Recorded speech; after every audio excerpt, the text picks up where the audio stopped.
Hello friends, and welcome to our final Spook-tacular design class, class number 81. We're going to start out with some Halloween doodles. So we're going to draw this spooky castle here. I'm going to draw kind of an arc shape with a straight line on the bottom. So this is like the hill that our castle is going to sit on. And we're going to build the shape of the castle, and you're just going to do these wonky trapezoid type shapes. So you can be arched, you can have them kind of leaning to one side if you'd like, however it is that you want. You can add your door. And if you have room for windows, that's just fine. You can pretty much add windows on this design anywhere you'd like. So you can just draw the entire shape first and then go back and add windows at the end. It's up to you. I'm going to draw a little turret up here on the top, but again, you can design this however you wish. So you can just go crazy. You can have 50 different towers and turrets and different pieces that hang off. You can have a lot of fun. On the side here, I'm going to draw one that's kind of angled off the edge. You can kind of see it a little bit better on the left, where it sort of is like a piece that's sort of falling off the building and hangs out on the right. Just going to toss a couple windows on there. And I'm going to keep building and layering my castle however I feel like I want. Now, if you want a really wide castle, obviously just make your hill piece, the first piece that we drew, just make that a little bit longer. Or have an extra hill, you can add another piece. Whatever it is that you want. So if you want a really big castle, just start out with a little bit bigger base and you should be able to make that work.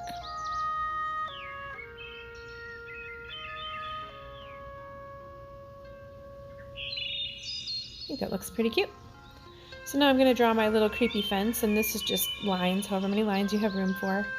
And then the double wrought iron fence. You can draw some tombstones if you prefer, or a little, tombstone with a ghost above it or something like that.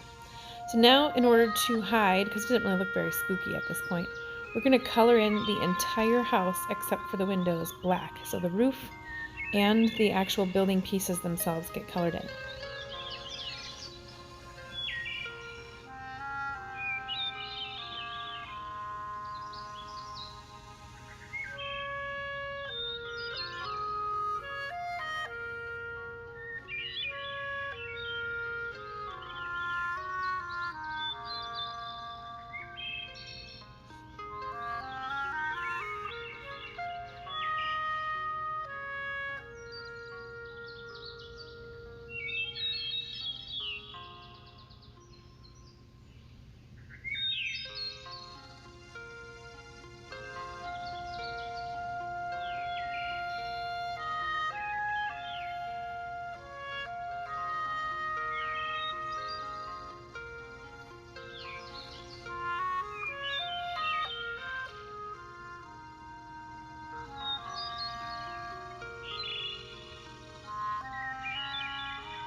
So you can add some yellow marker or a colored pencil or some orange or something like that behind here to kind of create that glow of having the lights on. It's up to you what you want to do with it, but it's a pretty cute little design. You can make, like I said, huge castles and odd, funny stuff. We'll go on to our second piece. I'm going to draw a little line straight across here, and these two lines that come up are going to go slightly in. You can kind of see that they go a little bit in.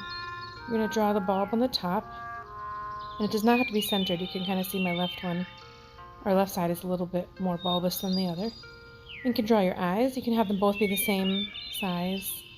You don't have to have odd-shaped ones. A line across with some lines going down for the teeth. You can put in a nose. It's completely optional. And then you want to go ahead and draw your skull your bones behind the skull. You can add a lot of detail to these. You can add some shading and some other fun little stylized marks. You can have the bones coming anywhere. Mine just happen to come out of the skull, but yours can come out of its neck or, down wherever you want. They can be larger, they can be smaller, you can have more, whatever you want to do. So we can do another kind here. I'm just going to do a little bit different shape. Do these a little bit longer. And then put my bulb up at the top. Still kind of an odd shape. It's not perfectly round. I like the misshapen eyes, like the one different size eyes. One's bigger than the other one, so you can actually just draw straight lines down. That would kind of show off the teeth as well if you like that look instead. And then of course your bones behind your skull as well. These are super fun little doodle versions. You can put these on anything, envelopes, cards, inside your kid's lunchbox, all sorts of funny stuff. Adorable. All right, now we'll go on to our third little critter. And we are going to, I'm just going to kind of put it over here on the right side. I'm going to draw kind of a fuzzy pom-pom shape. So I'm going to draw these little wedge pieces. They're just like little triangles, and they come back, and you just keep making these little like hair type steps as you go. A little bit in and back and in and back and in and back. And the very bottom, they can go any direction you want. If you want them hanging straight down, it's up to you. I'm going to draw both of my eyes touching and a little bit thicker edge on the right side of the eye to kind of make it look like it's looking off to the, well, according to the video, it'll be off to the left. Put my little pupils in there. And I'm going to start by drawing the web straight up to the back of his body there. And I'm going to draw his legs. So the legs are the way I draw them is that the top piece is kind of thicker. So I'm going to draw kind of like a little wedge or a little shim type shape, a little triangle shape. And then it's going to be skinny at the knee, and right at the foot or the base of its leg, it's going to be a little bit thicker. So it's optional if you want to draw it that way. You can have them be both the same, the same thickness all the way through the leg. It's up to you. So I'm going to do these back legs, and that's what's holding on to the actual web itself. So it looks like it's kind of climbing down. And I'm going to skip on the right hand side here. I'm going to skip the second, or what would be the second leg. I'm going to go to the third one. So I'm going to do the same thing where my wedge piece is a little bit wider, and then the leg itself this one comes straight down, but you can have it angled in a little bit. And then the fourth leg, or the front leg on this side, I'm just going to have it be a little bit shorter, but the actual leg piece where it's attached to his body is longer. The reason I skipped the second one is because this one kind of has a different angle. You won't actually see the back of it, or actually the end of it, not the back. It kind of comes down right on the side of its body, and you don't really see the last bit of that leg. So now you don't have to skip it, of course. You can do yours just in any order. But I just wanted to kind of show you that you have to sort of think about how these legs are going to come down.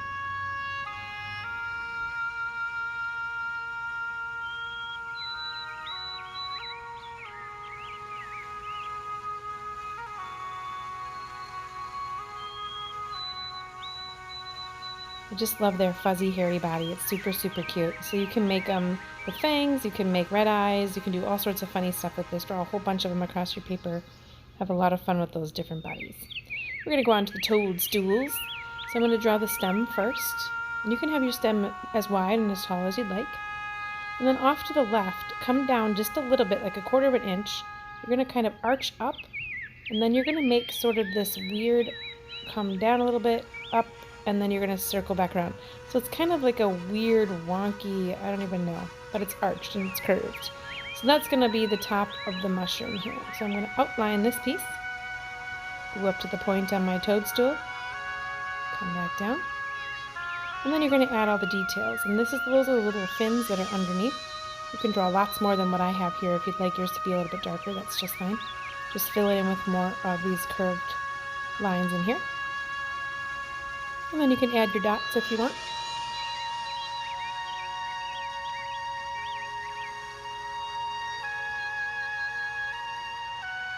So you can draw that. That's kind of a version for the taller mushrooms. So you can draw the same kind of effect, but for short mushrooms. So you're going to do an arched line with a little bit of a point on the top of that, kind of like a gumdrop. And then you just want to have your little bit thicker stem on there, and if you want to put the dots on as well.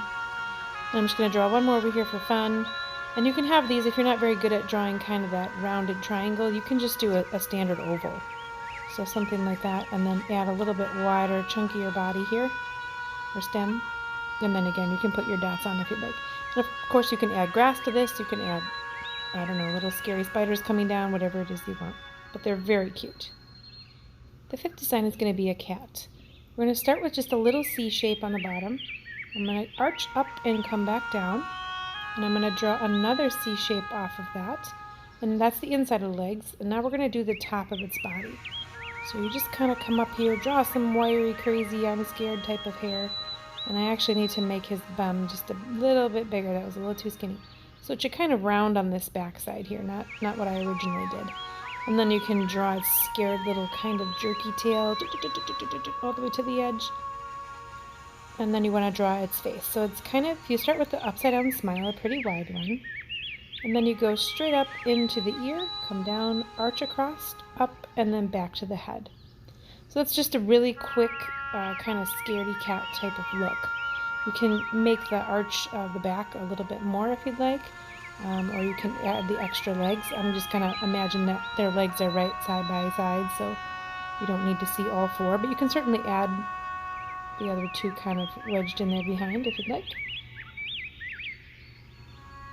And then you want to go ahead and color it in like I'm doing here. And this is kind of a good way, kind of like we did with the castle up on the top. You can color in, or you draw all the pieces, and then by coloring it in, you don't have to worry about what's overlapping, or using pencil first and then going back and tracing it in and all that. So if you don't want to color yours in, I recommend you use pencil. Otherwise, you can just do the same process that we did here.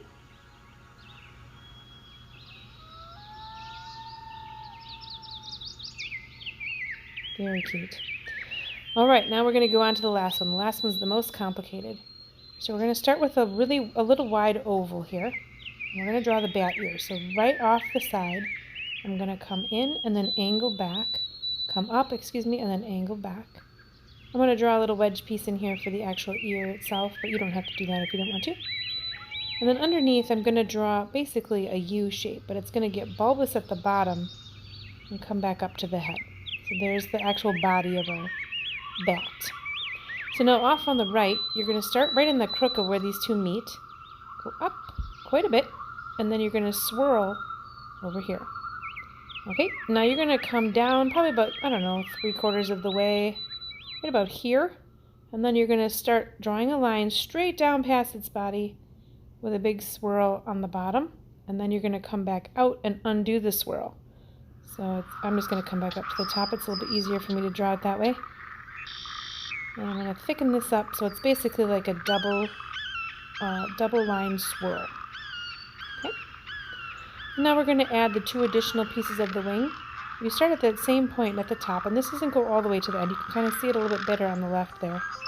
It gets skinny at the top and widens, and then you're going to put an oval or a ball of some kind at the bottom. And you're going to do that one more time. And they should kind of flare out a little bit more like the wings are open as they get to the bottom. You're going to draw in the little pieces of the actual wing, like the little flat pieces. There's the part right next to his body. And then you're going to draw in these little arches here. So come up a little ways and then come right down on top of the oval and do the same in the last one. You're going to repeat that exact same process going the other direction on the left side.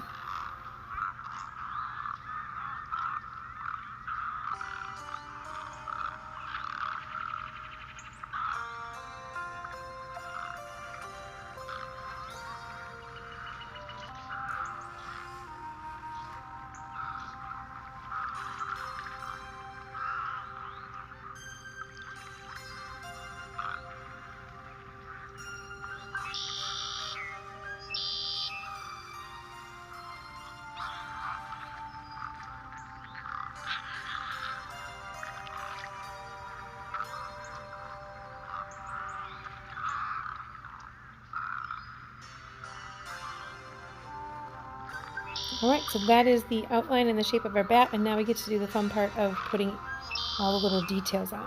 So the original drawing that I saw of this very cool bat had like a swirly smile, and it went all the way to the edge there. I just kind of messed up a little bit there, but you just do the swirly pieces, and then you draw your smile. You can have whatever you want. You can do these cute little arched eyes, you could put a little button nose, you could draw fangs, you could do all kinds of fun stuff. And then you can add all kinds of details. I'm just going to add some different types of like striped effects, I guess, on these pieces. And then I'll kind of decide how I'm going to decorate it as I go.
All right, there we have it. Cute little bat. Isn't he super, super adorable? So you can draw a whole bunch of these next to each other, big, small, whatever you want to do, different types of designs, all sorts of fun things with these. I hope that you enjoyed the 4 spooktacular designs that we've done the month of October. If you've missed any, you can always visit our YouTube channel and go back and look at all of those. That's just under Mukwanago Community Library, and that would be under the Zentangle playlist. So there's obviously 81 different videos in there you can look at. Thanks again for joining me on the videos, as well as if you wish to join us for live class, that is actually going on right now. Otherwise, we do have another live class in November, on November 11th, if you wish to join us at 6:30. I hope that you're having a spooktacular Halloween, and I hope to see you in the library again very soon. Stay safe, stay healthy, have a great day.